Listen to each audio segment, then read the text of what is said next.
वैसा ही उनका काम है। धुंधली देवी आत्मदेव की पत्नी है। यथा नाम तथा गुण। ये जो धुंधली देवी हैं इनमें एक बड़ी भारी विशेषता है और ये विशेषता उस नारी पर आज सकती है जिस पर भगवान की विशेष कृपा हो। धुंधली देवी में विशेषता क्या है? पति तो जाते हैं बेचारे पूजन पाठ करने के लिए बाहर यजमानों के घर, शाम को लौट कर आते हैं। दिन भर पत्नी का ही साम्राज्य रहता है घर पर।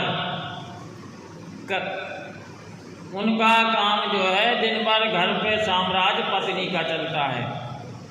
कभी पड़ोसियों से झगड़ा कर लेना, कभी सामने वालों से मनोरंजन कर लेना, ये उनका रोज का धर्म है, काम है। बड़ी कर्कश वाणी है।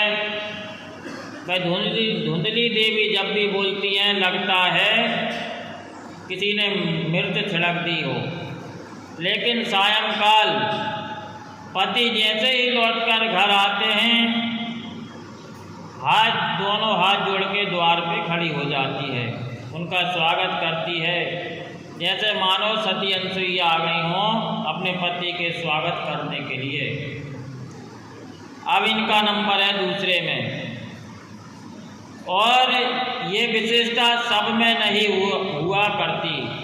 धुंधली देवी का बनावटी प्रेम रहता है, इसलिए जाती है कि पति दिन भर में कितना कमा के लेके आए, क्या क्या लेके आए, दरवाजे पे ही उनसे उनके पूजन पाठ का झोला ले लेती है। बंगाल में, पश्चिम बंगाल में कहावत आती है, अति भक्ति चरेरे चोर रे रक्षण। कोई ज़्यादा यदि आपसे बनावटी भक्ति दिखावे तो समझो ये इसके अंदर से कुछ ना कुछ गड़बड़ है, जो ऊपरी प्रेम बता रहा है। जो ज़्यादा बनावटी प्रेम दिखावे, ज़्यादा बनावटी बातें करे, समझो ये हमसे कुछ ना कुछ स्वार्थ लेने का विचार में है। यह शास्त्र की बात है। परमात्मा को बनावटी प्रेम अच्छा नहीं लगता है। भगवान से आप सच्चे मन से भगवान की भक्ति करेंगे, पूजन करेंगे, तभी भगवान आपसे प्रसन्न होंगे। क्योंकि श्री रामचरितमानस में चौपाई आती है, निर्मल मन जन सो मोहि पावा, मोहे कपट छल छिद्र न भावा। भगवान कहते हैं कि हे भक्तों, तुम दिखावा मत करो। तुम जो बनावटी प्रेम करते हो वह ऊपर से अलग ही दिखता है। नमस्कार ऊपर से करते हो नमस्कार, और मन में सोचते हो कि ये मेरे घर कहाँ से आ गया, आओ मैं तो दिखाऊं। ये बनावटी प्रेम हमारे भगवान को अच्छा नहीं लगता है। आप यदि भगवान की भक्ति करें तो बिल्कुल सच्चे मन से करें। किसी को दिखाने के लिए भगवान की भक्ति ना करें। मेरे गोविंद को ये सब अच्छा नहीं लगता। वो तो कहते हैं भगवान कि है मनुष्यों, भक्तों, तुम्हारा मन जो है उसे बिल्कुल निर्मल रखो, मन में बिल्कुल छल कपट मत रखो। निर्मल मन बनाओ, अंतःकरण को शुद्ध बनाओ तो मन शुद्ध होगा। ऐसी ही भावना जो है आत्मदेव की पत्नी धुंधली की है। धुंधली देवी का मन तो पवित्र नहीं है, उनकी भावनाएं भी अच्छी नहीं है, और पति के सामने हाथ जोड़ के दरवाजे पे ऐसे खड़ी हो जाती है जैसे कि ये बिल्कुल सती अनसुईया हो। इसलिए पति की दृष्टि में पत्नी के प्रति आदर है।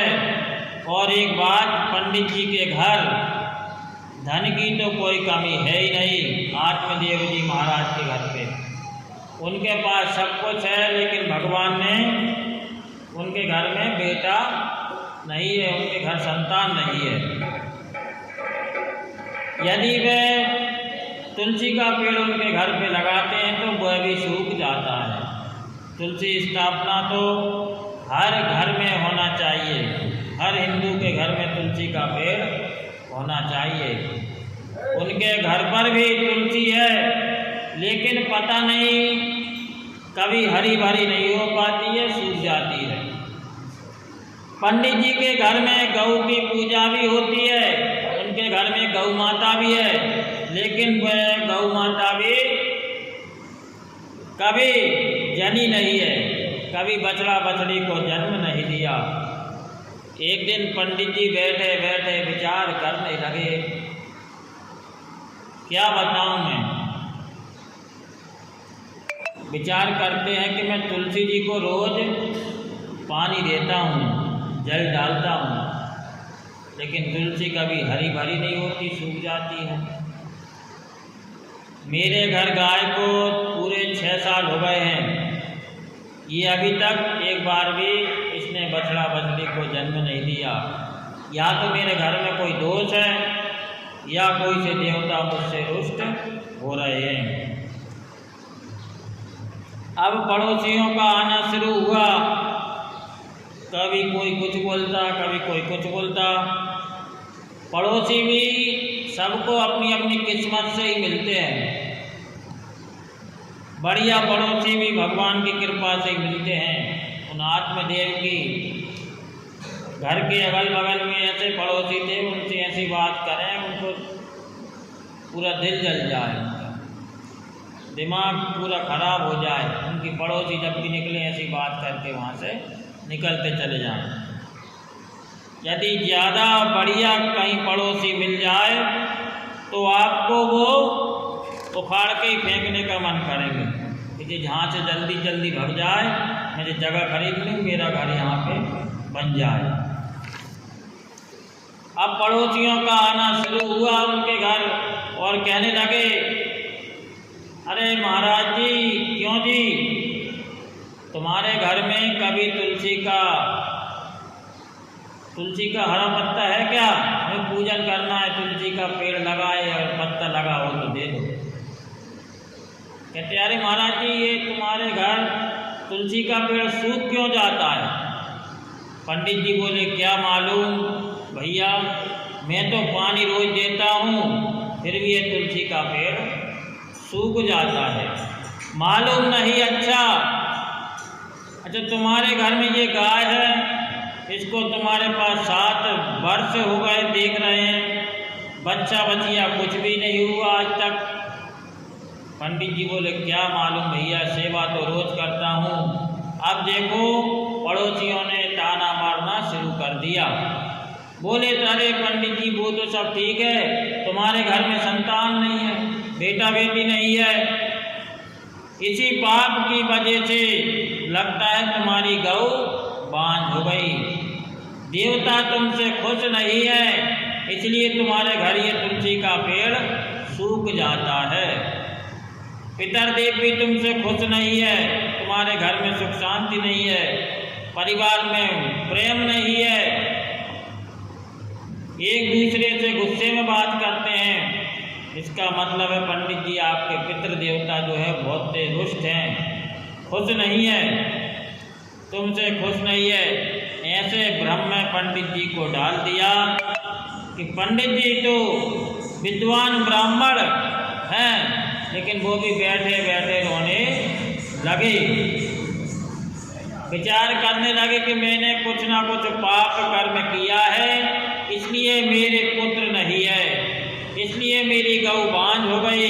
घर छोड़कर पंडित जी अपनी आत्महत्या करने के लिए जंगल में चले गए कि अब मैं लौट के नहीं आऊँगा, उधर ही मेरी आत्महत्या कर लूँगा। 4-5 दिन हो गए वन में बैठे बैठे पंडित जी रुदन करते हैं, जब तक पुत्र की प्राप्ति का मुझे वरदान नहीं मिलेगा मैं लौटकर घर कभी भी नहीं जाऊंगा।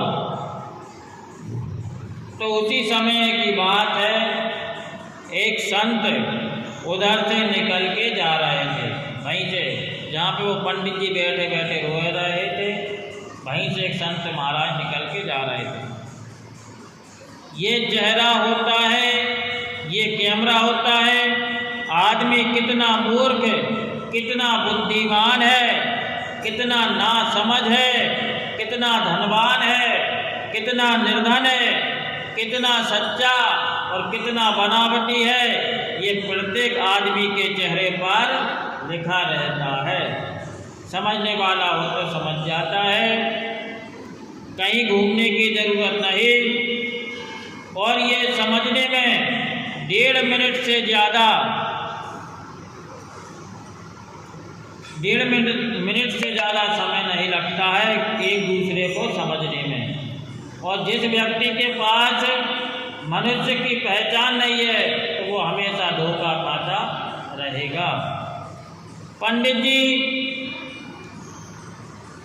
वहाँ पड़े पड़े रो रहे थे, उधर से संत महाराज निकल के जा रहे थे। महात्मा जी ने देखा और देखकर समझ गए कि ये हो ना हो कोई विद्वान ब्राह्मण है, लेकिन दुखी है।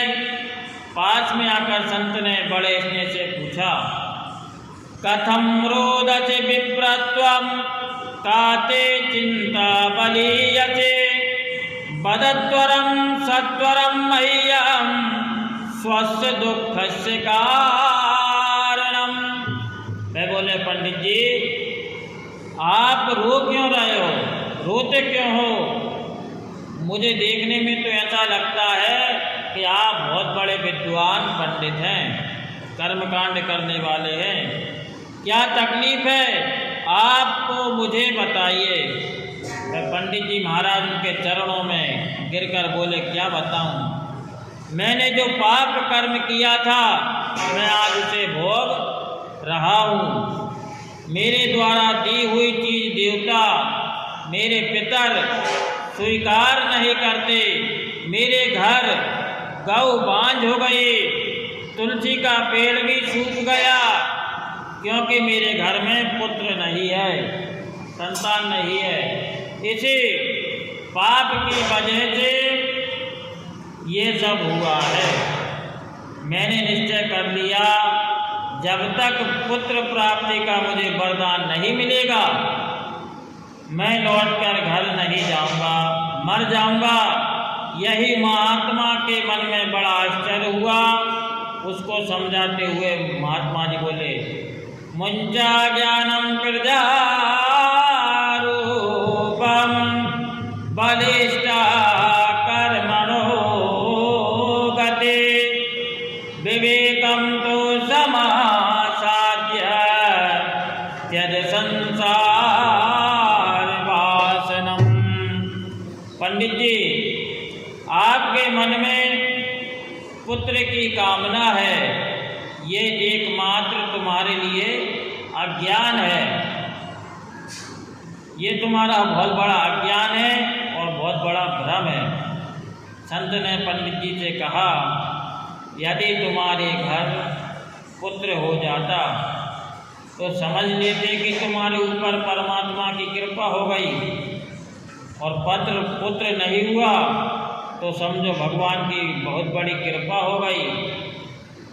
संत ने कहा, महाराज जी तुम्हारे घर में पुत्र की तुम्हें प्राप्ति नहीं हुई तो समझ लो कि भगवान की थोड़ी कृपा हुई, और यदि तुम्हारे घर में पुत्र नहीं हुआ तो ये समझो कि बहुत बड़ी कृपा हो गई। अरे महाराज क्या करोगे तुम बेटा लेकर? बेटा यदि घर में नहीं होता तो हम 2-4 वर्ष रोते हैं। 1 साल रोएंगे, 2 साल रोएंगे, 10 साल रोएंगे, फिर से सोचते हो भाग्य में नहीं है, छोड़ो, काहे को चिंता करें, काहे को रोवें, हमारे भाग्य में ही नहीं होगा। बेटा होकर मर जावे तो भी मन में बहुत पीड़ा होती है। आप 2-4-6 महीने होती है, भाई हुआ था लेकिन मर गया, हम क्या करें। लेकिन यदि पुत्र होने के बाद में यदि वह नालायक हो जाए, उसको अच्छे संस्कार की प्राप्ति ना हो, तो पुत्र होने के बाद यदि वह कुपुत्र हो जाए तो वह पुत्र जो है तुम्हें जीवन भर रुलाता है। यदि तुम्हारे घर पुत्र हो गया, उसको अच्छे संस्कार नहीं है, तो वह जीते जी तुम्हें जिंदगी भर रुलाएगा। फिर तुम्हें पुत्र की ज़्यादा कामना ही है तो गोविंद को पुत्र मानो। तुम एक काम करो, भगवान को ही तुम्हारा पुत्र मानने लगो। कन्हैया भगवान कृष्ण को अपना पुत्र मान लो। ये संसार बड़ा विचित्र है पंडित जी। ये संसार के बेटे तो धोखा दे देते हैं। आप समझते हो जिस बेटे का हम लालन पालन कर रहे हैं वो अंत में क्या करता है? वही पुत्र बड़ा होकर हमारी खोपड़ी में जब हम मर जाते हैं तो डंडा मारता है, खोपड़ी फट जाती है तो उसमें एक लोटा घी भर देता है। केवल इसी काम की याचना से हम पुत्र की प्राप्ति के लिए रोते हैं। यदि वो पुत्र नालायक हिट जाए, कुपुत्र निकल गया तो 50 लोटा घी भर देगा तो भी तुम्हें मुक्ति नहीं मिलेगी। इसलिए जब अपने बच्चे छोटे छोटे हों तो उन्हें बचपन से ही अच्छे संस्कार देना चाहिए। उनको भगवान के मंदिर ले जाओ, पूजन पाठ करने की आदत डालो, माता पिता की सेवा करो। आप तो उनके सामने, वो बड़े होकर आपकी सेवा करेंगे। जैसा आप अपने माता पिता के साथ करोगे, वैसा ही आने वाले समय में जो आपकी संतान है वो आपके साथ करेगी। अनन्य ममता विष्णु ममता प्रेम संगता, भाव सा एक सद्रात्मा बुधई प्रेमा निगज्जते। जैसी ममता हम संसार में करते हैं, वैसी ममता गोविंद के चरणों में हो जाए तो कल्याण हो जाएगा। पंडित जी चरणों में गिरकर बोले, यही तो समस्या है। इन महात्माओं के सामने जरा सी मन की बात कह दो तो ये वेदांत बखानना शुरू करते हैं, वेदों की बात समझाना शुरू कर देते हैं। आत्मदेव बोले, महाराज आप ऐसा वरदान दे रहे हो तो बताओ कि मैं पुत्र की प्राप्ति हो, और नहीं देना तो आप यहाँ से चले जाओ।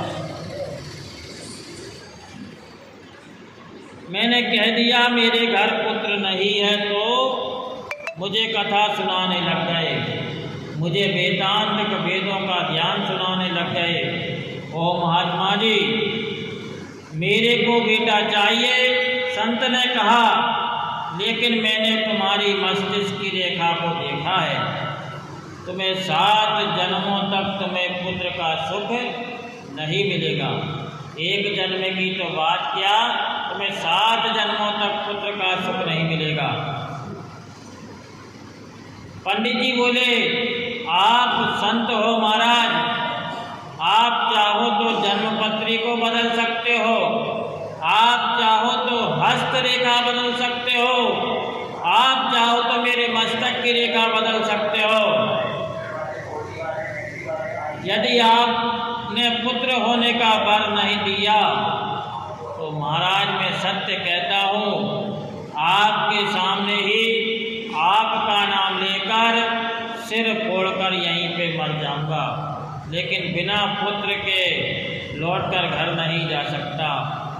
संत के मन में दया आ गई। संत ने कहा, ठीक है महाराज, मैं तुम्हें ये फल दे रहा हूँ। संत ने फल दिया और कहा, अपनी पत्नी को जाके तुम इसे खिला देना, तुम्हारे पुत्र की प्राप्ति हो जाएगी। सारे नियम बता दिए, सुंदर पुत्र होगा।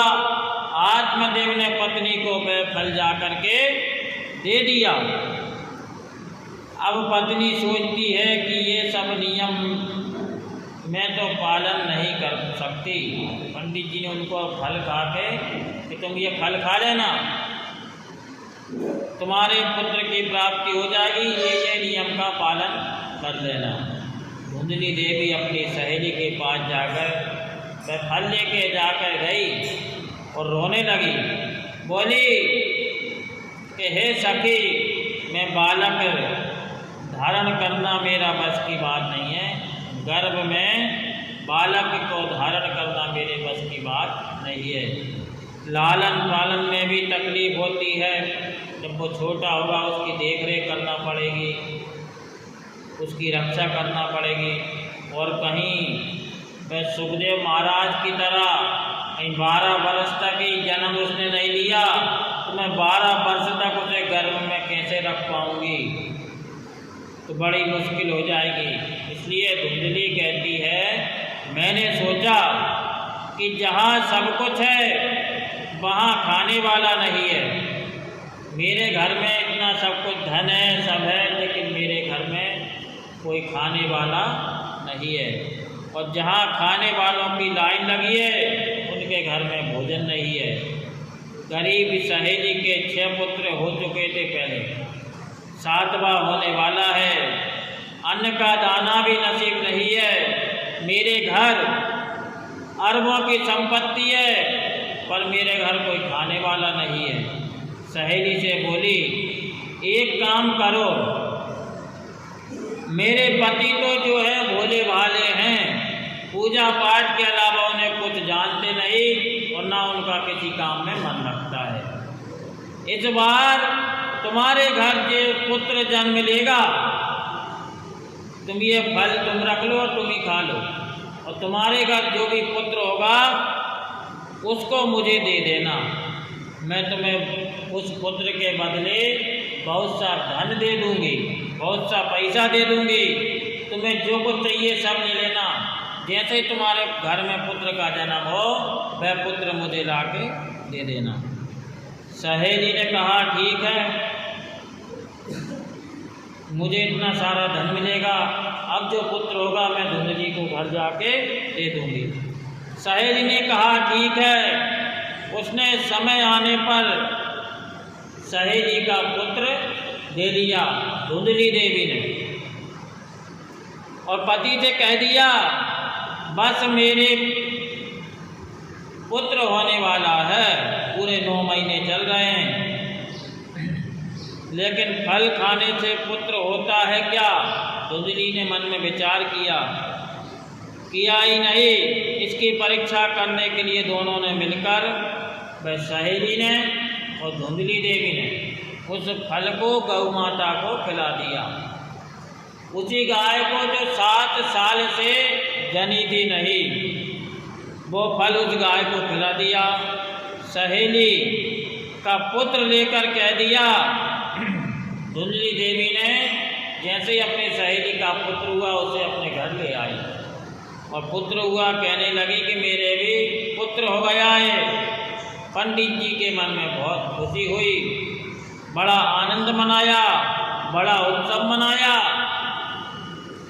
जिस फल को इन्होंने, धुंधली ने उसकी सहेली ने गाय को खिलाया था, तो वह 3 महीने के बाद उस गौ माता ने भी सुंदर पुत्र को जन्म दे दिया। बोली गौ माता की।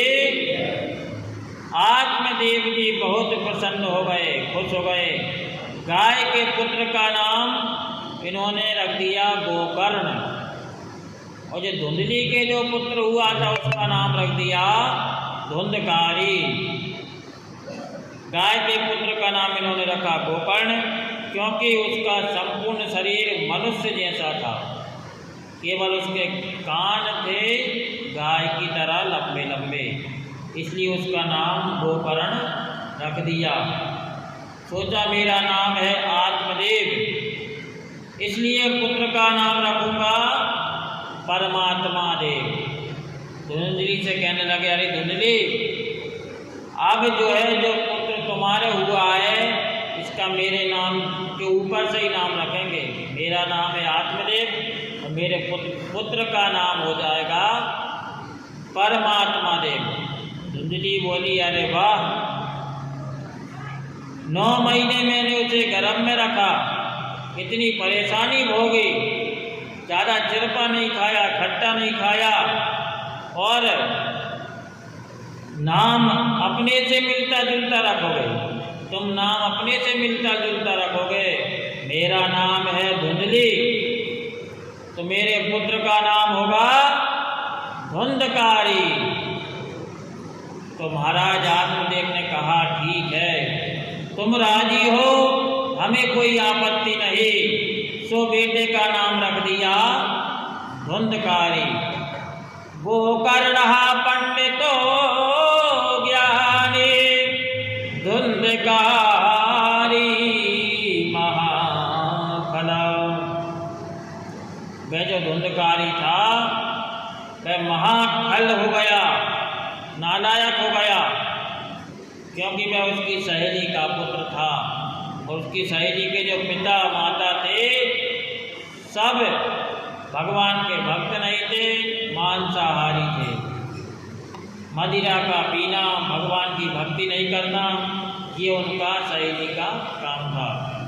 पुत्र जिस घर में हो, इकलौते पुत्र ने जिस घर में जन्म लिया हो, उस बच्चे के बिगड़ने के आसार बहुत ज़्यादा होते हैं।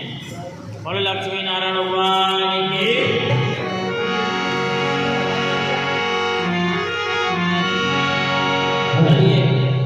धुंधकारी का जन्म हो गया, गोकर्ण का जन्म हो गया।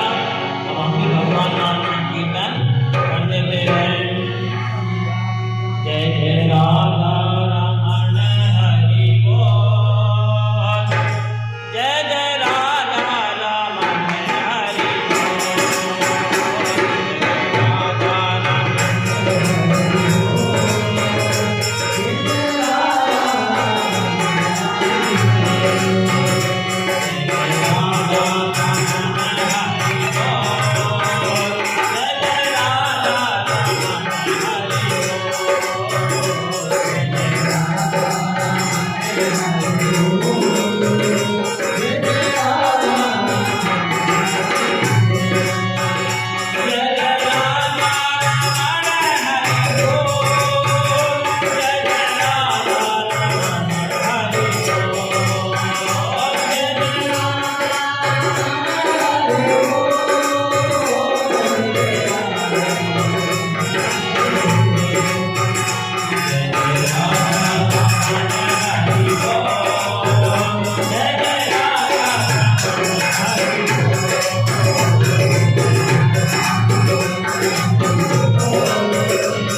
वह बहुत नालायक निकल गया। और जिनके यहाँ पर इकलौता पुत्र होता है, उसे यदि नहीं संभाला गया, उसको अच्छे संस्कार नहीं दिए, तो उस बच्चे के बिगड़ने के आसार बहुत ज़्यादा होते हैं। इसलिए इकलौता पुत्र जिस घर में हो, वहाँ पर माता पिता का उत्तरदायित्व और ज़्यादा बढ़ जाता है, उसके ध्यान रखने का। आप ध्यान दीजिए, वैसे समझदार पुत्र यदि घर में एक है तो एक ही पुत्र पूरे खानदान को तार देता है। शास्त्र कहते हैं घर में एक बेटा हो लेकिन गुणवान हो, समझदार हो, तो अपने खानदान का पूरे का उद्धार कर देता है। जैसे आकाश में एक ही चंद्रमा पूरे संसार को प्रकाश देता है रात में, और वैसे ही यदि घर परिवार में एक पुत्र भी अच्छा संस्कार वाला हो गया तो पूरे परिवार को खुश रखता है, संभाल के चलता है, पूरे परिवार को प्रकाश देता है। और चंद्रमा जैसे एक ही चंद्रमा पूरे संसार को उजेला देता है, लेकिन करोड़ों तारागण, उनके साथ में जो तारे होते हैं, करोड़ों मिलकर भी प्रकाशमान नहीं कर पाते। इकलौता पुत्र जहाँ हो वहाँ माता पिता को बहुत सावधानी से उसको बचपन में ही अच्छी शिक्षा देनी चाहिए। और यहीं पर आत्मदेव जी से बहुत बड़ी गलती हो गई, भूल हो गई। बेटे को सुंदर शिक्षा वे नहीं दे पाए।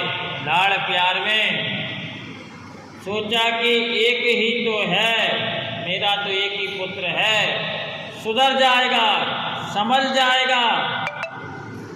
यदि बालक बचपन में गोली से खेलने लगे तो समझ लो कि इसकी शुरुआत हो गई। कंचे खेलते हैं, पहले गोली खेलता है और गोली खेलते खेलते ताश पत्ता खेलने लगता है। तो विचार करते चलो वो तो बिना पैसे में पत्ता खेल रहा, खेलने दो, कुछ नहीं होता, ताश पत्ता खेल रहा है। ताश पत्ता खेलते खेलते उसमें धीरे धीरे पैसे लगाने लगा,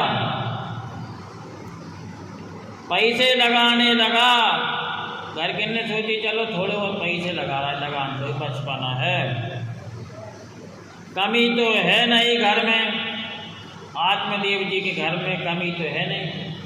अब वो धुंधकारी घर में से पैसे लेकर जाए और जाके जुआ में सब हार के आ जाए। जुए में पत्ते हारने लगा तो माँ से धीरे धीरे पैसे ले जाने लगा। माँ कह देती चलो इकलौता बेटा है, कुछ नहीं होगा, दे दो। माँ से पैसे ले जाने लगा, माँ देती, बेटा ले जा, कोई बात नहीं, सब तेरा ही तो है। पिताजी डांटते हैं, अरे तुम ये बच्चे को बिगाड़ रही हो।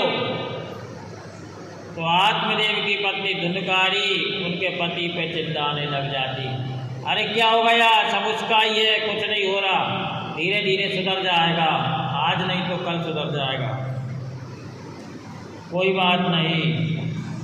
अब पैसे से काम नहीं चले, जब पैसे घर में पूरे खत्म हो गए तो उस धुंधकारी ने घर में जो सोना चांदी जेवरात रखे थे धीरे धीरे चोरी करना शुरू कर दिया।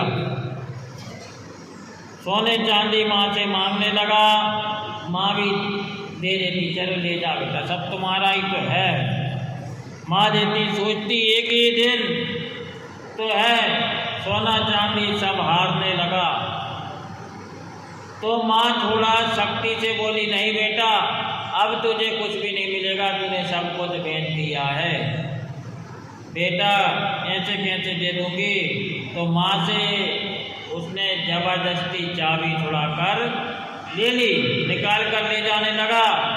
परिणाम ये हुआ कि घर में जितना चांदी सोना रखा था सब जुए में धुंधकारी हारने लगा। अब घर में कुछ नहीं रहा तो चोरी करना शुरू कर दिया। अड़ोस पड़ोस में इधर उधर से चोरी करना शुरू कर दिया। चोरी में 2-4 बार पकड़ा गया। जब उसकी पिटाई हुई तो वह पकड़ा गया, उसने दारू पीना शुरू कर दिया। धीरे धीरे उसने पीना शुरू कर दिया। उसके बिगड़ने की 100 में से 75% वह बिगड़ चुका। पूरी तरीके से बिगड़ना आरंभ हो गया। रात्रि के 2-2 बजे रात को मस्तक पर काली पट्टी बांधकर, काला कपड़ा बांधकर आते हुए इधर चोरी करना उधर चोरी करना बांध कर आते हो। एक दिन पंडित जी बोले, अरे बेटा तुम इतनी रात को 2:30-3 बजे रात को कहाँ से आ रहे हो माथे पर काली पट्टी बांधकर? मेरे मंदिर जैसा सुंदर घर, मेरे घर में भगवान का निवास था और तूने इसे शमशान बना दिया, नरक बना दिया। जगह जगह शराब की बोतलें पड़ी है घर में, जगह जगह मांस के टुकड़े पड़े हैं। तुम एक विप्र के घर को, ब्राह्मण के घर को नरक का अड्डा बना दिया। पिताजी को डांट कर बोला, पिताजी आप चुप रहिए, आपकी बुद्धि तो सटिया गई है बुढ़ापे में। हम जो करते हैं सब अच्छा ही करते हैं। इतना कष्ट हुआ आत्मदेव को बोलते, बोले हे भगवान, इस पुत्र से तो मैं बिना पुत्र का ही ठीक था। उन महात्मा ने कहा था, पंडित जी संतान तुम्हारे घर नहीं है तो तुम परम सुखी हो, और तुम्हारे घर कहीं पुत्र का जन्म हो गया और वह नालायक निकल गया तो तुम्हारा घर नरक हो जाएगा। पंडित जी को महात्मा की बात याद आ गई। एक दिन रात में बैठे बैठे आत्मदेव जी रो रहे थे। वहीं पर गोकर्ण जी का आगमन हुआ। उसी जगह पर गोकर्ण जी का आगमन हो गया जहाँ पर उनके पिताजी रो रहे थे। गाय का पुत्र जो गोकर्ण है वो ही श्रद्धा से आत्मदेव को पिताजी कहता है। उसे आश्रम में पढ़ाई के लिए गोकर्ण महाराज को भेज दिया था। आकर बोला, अरे पिताजी आजकल आप बहुत, मैंने देखा कि उदास रहते हो, दुखी रहते हो, क्या बात है? मैंने कई महीनों से देख रहा हूँ आप किसी से बात नहीं करते, आप बड़े दुखी रहते हैं, क्या बात है मेरे को बताइए। इतना सुनकर आत्मदेव महाराज तुरंत गोकर्ण के सामने गिर पड़े। बेटा मेरी समझ में नहीं आता, मैं क्या करूं? घर में रहूं तो कैसे रहूं? घर को मेरे पुत्र ने, तेरे भाई धुंधकारी ने नरक बना दिया। घर को छोड़कर वन में कैसे जाऊं? क्योंकि मन में इतनी विरक्ति नहीं है, तुम ही मेरा मार्गदर्शन करो, मुझे तुम ही समझा सकते हो। गोकर्ण जी महाराज ने आत्मदेव को इतना सुंदर उपदेश दिया। पिताजी मैं तो एक बात कहता हूँ कि पहले तो शरीर के प्रति जो हमारा देह अभिमान है, उस देह अभिमान को हम त्याग दें। मैं शरीर हूँ, मेरा मानना छोड़ें। इस शरीर को चाहे पंडित जी बोलो, चाहे ज्ञानी बोलो, चाहे संत बोलो, लेकिन शरीर की गति 3 ही होती हैं। शरीर की 3 गति कौन सी होती हैं? जला दोगे तो राख बन जाएगा, फेंक दोगे तो गीदड़ खा जाएंगे। इस शरीर को, जो हमारा शरीर है, जला दोगे तो राख बन जाएगा और फेंक दोगे तो गीदड़ खा जाएंगे और ज़मीन में गाड़ दोगे तो कीड़े बन जाएंगे। बनी बनी के लाखों निशान होते हैं। जब अपनी अच्छी बनी रहेगी, अच्छा माल पानी अपने पास रहेंगे, तो अपने 4 रिश्तेदार आएंगे, 4 मित्र आएंगे, 4 दोस्त आएंगे, 4 पूछने वाले आएंगे। बनी बनी के लाखों निशान होते हैं, और जब बनी बिगड़ती है तो दुश्मन 1000 होते हैं। बोलिए राधे राधे। इस संसार में कोई किसी का नहीं है, सिर्फ सब मतलबी दुनिया है। भगवान सबके हैं, भगवान सबके साथ बराबर भाव प्रेम करते हैं। और गति शरीर की ही नहीं हो सकती, फिर शरीर कभी मैं हो सकता हूँ क्या? जिनको अपना माना है वो तुम्हारे हो सकते हैं क्या? गोकर्ण महाराज आत्मदेव अपने पिताजी को समझा रहे हैं।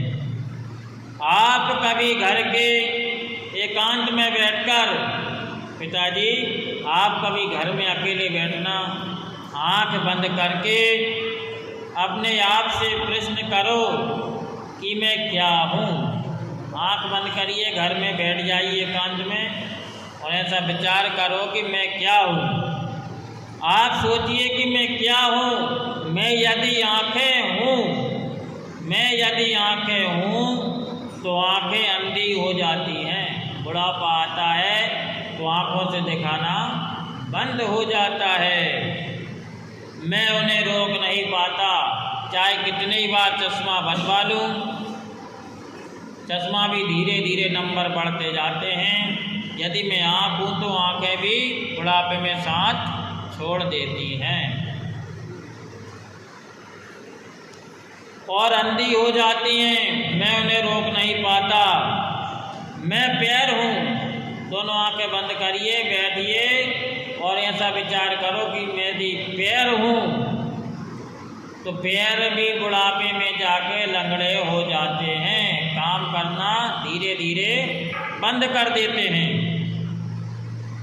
मैं उन्हें भी नहीं रोक सकता कि मेरे पैर कभी बूढ़े नहीं हों, लंगड़े नहीं हों। आँखों से कब मुझे दिखना बंद नहीं हो, मैं उसे भी नहीं रोक सकता। यदि मैं कान हूँ, मेरे जो कान है, मैं कान हूँ शरीर, तो कान भी बहरे हो जाते हैं, मैं इन्हें भी नहीं रोक पाता। यदि मैं शरीर हूँ तो इसे मरने नहीं देना चाहिए। ये शरीर मेरा है तो इसे कभी मरने देना नहीं चाहिए, मैं इसे भी नहीं रोक पाता। यदि मेरे माता पिता हैं, माता पिता मेरे हैं, तो मरने के बाद भी वो चिट्ठी तो नहीं डालते। मैं जब मर जाऊंगा तो उसके बाद मुझे चिट्ठी भी नहीं भेजेंगे। हम सुखी हैं कि दुखी हैं?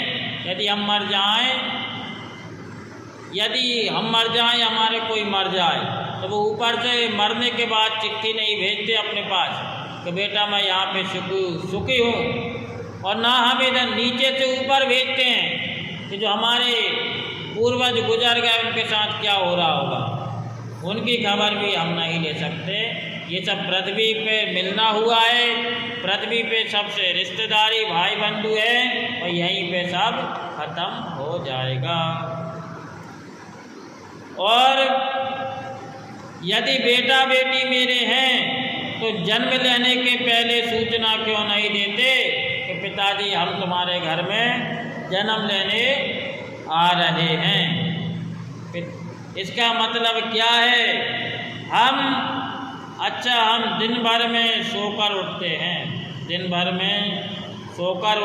तो जागने के बाद और सोने के पहले का चक्कर ही क्यों है? जब हम सो जाते हैं सब कुछ भूल जाते हैं। जब हम सोते हैं उस समय हमारी आत्मा कहाँ जाती है, याददाश्त कहाँ चली जाती है? सोने के बाद हम पर पंखा गिर पड़े, हमारा छत गिर जाए, हमें क्या मालूम सोते समय हम कहाँ चले जाते हैं? जन्म से पहले हम क्या थे? हम अभी मनुष्य हैं और अगले जन्म में क्या थे हमें क्या पता।